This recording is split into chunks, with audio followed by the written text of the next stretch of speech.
got to say my piece on Jamaica's CONCACAF Gold Cup win against Honduras inside the National Stadium. A good result, but still work in progress.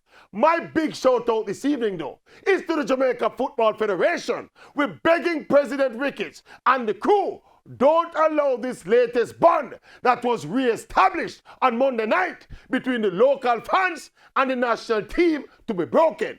Thanks for the Gold Cup coming here, and thanks for the timely involvement of star player Leon Bailey and other emerging stars such as Shemar Nicholson and Damian Lowe and the entire team. Certainly, with that effort and performance against Honduras, the wagon is almost full again, and we can't make it empty back.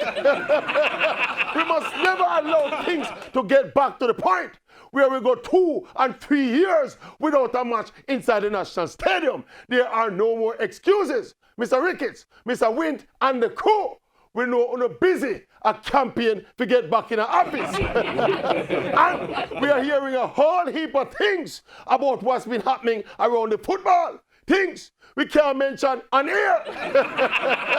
But President Ricketts, whether you stay in office or not, please, may I beg you, sir, for the sake of the nation's football, do not allow this bond to be broken.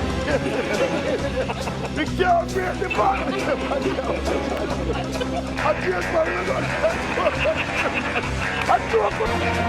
to